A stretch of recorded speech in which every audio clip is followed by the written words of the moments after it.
What is up, everybody? We're here on another fun episode. We've got a very, very interesting guest. We've got Matt Lucero.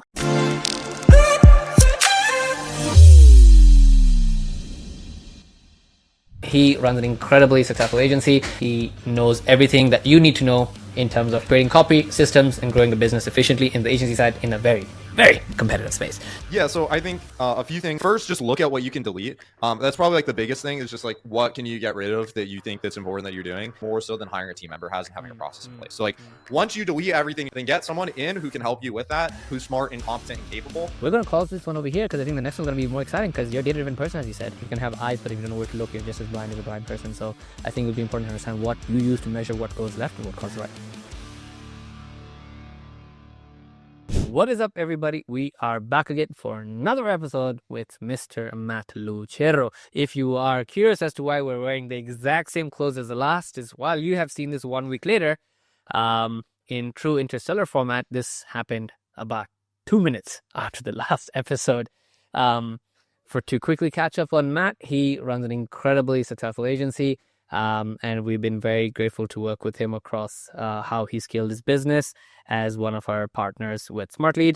He's been on many office hours. He knows everything that you need to know in terms of creating copy, systems, and growing a business efficiently in the agency side in a very, very competitive space. So Matt, topic of the hour and topic of the day, which is operations and automations and so on and so forth, right? You mentioned in the past reducing operational drag was very crucial for Anevo's success. And for someone who's drowning in manual processes, I mean, sometimes even I am, what does that look like in practice? Yeah, so I think a few things. I'm stealing this. I think Hormozy had some video talking about Elon Musk's process. I don't know. I'm stealing this from someone out there said this. It's like, first, just look at what you can delete. That's probably like the biggest thing is just like, what can you get rid of that you think that's important that you're doing? I'll give like a good example, very specific to cold email, company name personalization. Like we don't like doing this for a couple of reasons. One, because we've never seen it really make a difference. Also, it's a giant pain in the ass to do. And then, so it's just like, why do it?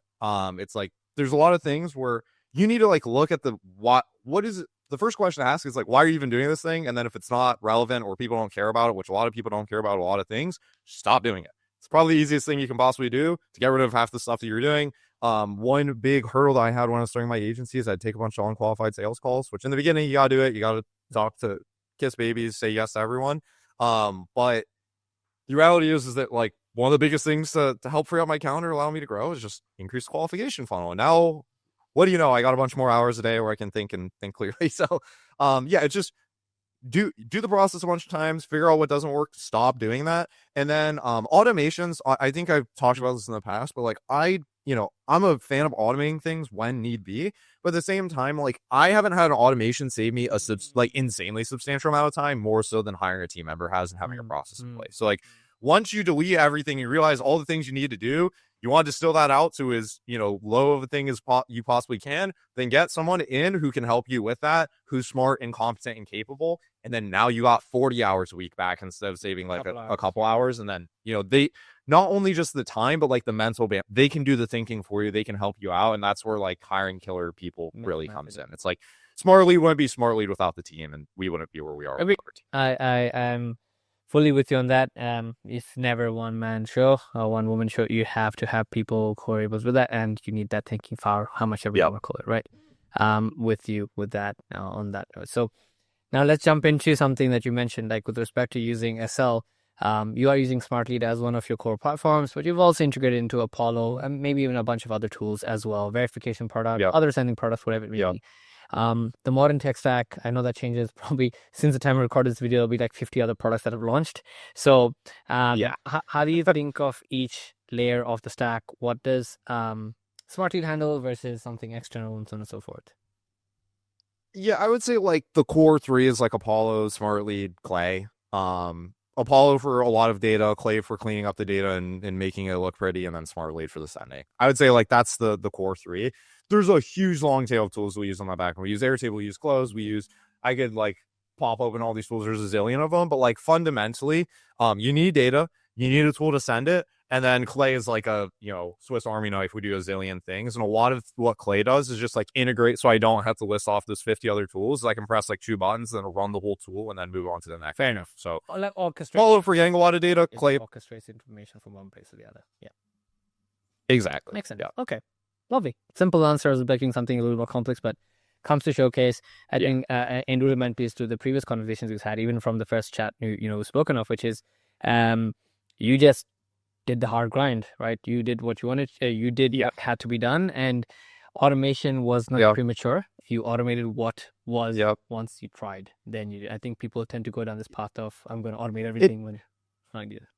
I did go down that path, and it just was a waste of time. That's really all it is. It's like I was helping coach someone. They're like, "Hey, what automate?" They had like 2 customers. They're like, "What automations do I need?" It's like, dude, you need customers. You don't need automations. You need yeah.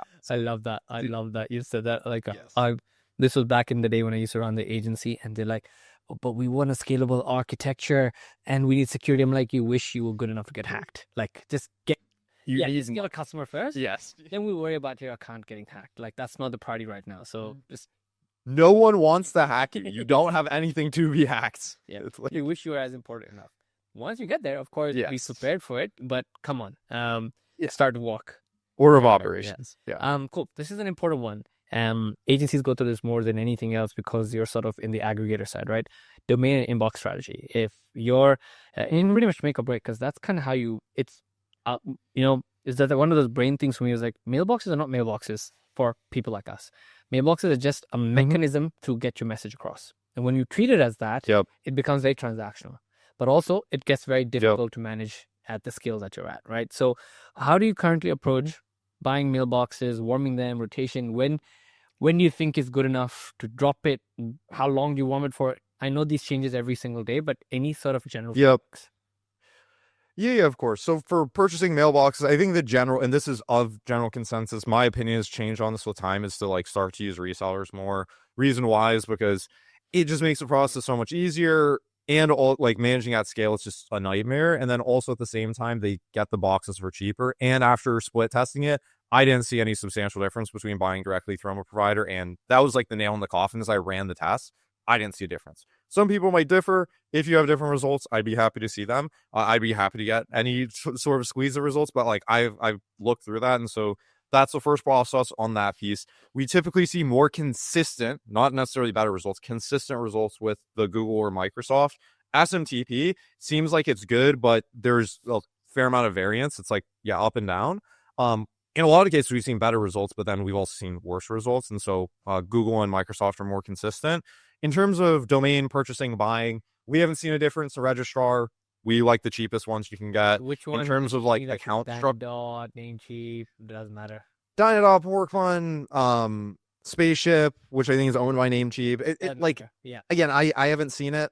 Also for the TLDs, I again have switched on this. I was .com only. Then I tried some other TLDs, and I've gotten some actual. I wish this could be an interesting insight. I've gotten some flat out rejections where it's like, this domain does not accept .pro extensions or like stuff like that. So that's an insight that might be wrong. I thought like I want to test to see if it matters, and it kind of does. So I would stick to the main domains, and then I warm for 14 days. I think that's best practice. I think warming for longer is better.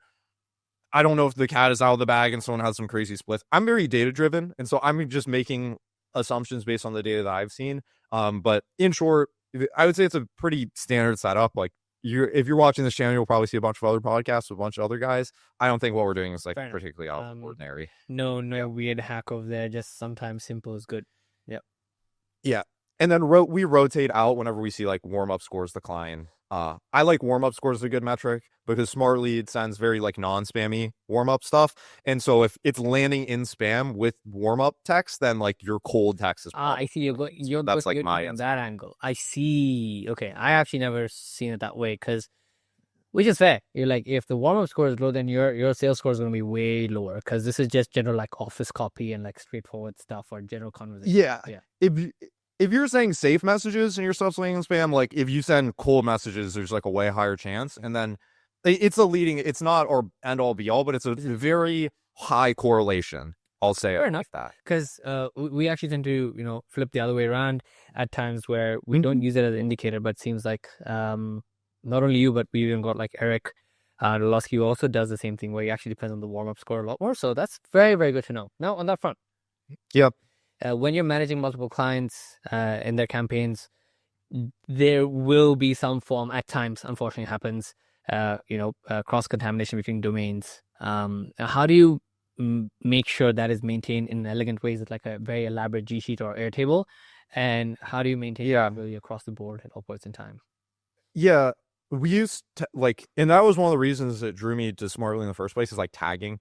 We have really robust tags. We have the client filters that you guys use, and that's like useful on like the inbox side. And then on like the lead list side, again, there's a lot of like good filtering on Smartlead's end with like the client configurations. You can like only segregate out the leads that are for specific customers. And so I don't think there's a magic hack. It's a lot of like doing the thorough tagging, do a lot of thorough like client management on the internal facing like UI. There's a lot of really useful tags inside of Smartlead. It allows us to segment it out well. And then like reaching out to people for the same customers. I tell customers this. First of all, we don't have customers overlap. And two, if you overlap, if there's someone else who sells the exact same service as you and has the exact same value proposition, then like there's a company problem. That's not like an us problem, right? Ideally, you should have some sort of differentiation. So I figure that like there's really not a whole lot of issue there of like, every company is different in some ways, and if you're not different, then that's a problem. There has to be some sort of gap hitting others, right? Yep. Fair enough, man. That makes perfect sense over there. One or two more questions on that, which is when you're looking at people and automation in terms of or like people operations in general, you spoke about something very interesting, which is team pods and delivery lanes. How do you structure your team to handle 20 campaigns without even having anything fall on you? Because that's a pretty big thing to have achieved. Only a few people have been able to do that. You're one. I've seen Nick Brown do that as well quite well. I think both of you on different angles too. So I'd love to know how you do this. Yeah, so way that we have it right now is that, we have account managers that are dedicated to each customer. That's like the man-to-man, like the account managers manage a certain amount of customers. And then we have like a inbox managers across all of our customers, because what we found is that the load that each person it's not necessarily a typical pod structure, because usually a pod, it's like this whole unit of people can manage 30 people. But what we're realizing is there's an uneven balance between like inbox management, which you can manage potentially like 50 or 100 customers as a single inbox manager, and then an account manager, which might be able to manage like 10 to 30, depending on your structure. Like I know Nick, and it's similar, his model is different, but I think his account managers manage like dozens of customers, and then their inbox managers can manage like 100 customers or something like that. And it's a similar way to us, except it's less. So like our account managers manage like 10 to 15 a piece. And then we have inbox managers across all of our customers. And then now we just insert a head of GTM, which is like, again, across all of our customers to kind of like, help with everyone to make sure it's done. So like you have the man-to-man people, that's like the account managers, they build the campaigns, write the scripts. I'm not a fan. I know a lot of people do this. I'm not a fan of having copywriter as a separate role, because I think it's a strategist. There's someone who comes up with the idea for the campaign, builds a list, and the copy, it's all intertwined. So I don't like that idea. So I have like a strategist who manages like 80% of the work, and then like an operations person, inbox manager who's across all customers, and then a head of GTM that kind of like plugs the holes on like you mentioned inbox manager a few times. What does that mean? Are they like managing replies for them, or what is it? Yeah. So it's actually, the better title might be like campaign manager or whatever you might want to call it. It's someone who responds to the inbox request, filters the messages that should be escalated, handles that back and forth correspondence, and then also does a lot of the admin tasks, like putting together some of the reporting data, and also uploading the campaigns, because that's like not something that needs to be specific to a client. Fair enough. Sweet. Last question on this one. I think that's been super, super, super insightful. What's your real-time monitoring setup? Like, how quickly are you able to find and solve client issues? Like, are you polling our APIs? Are you polling some other system? Have you built your dashboard? Are you MCP the crap out of this? How does it work?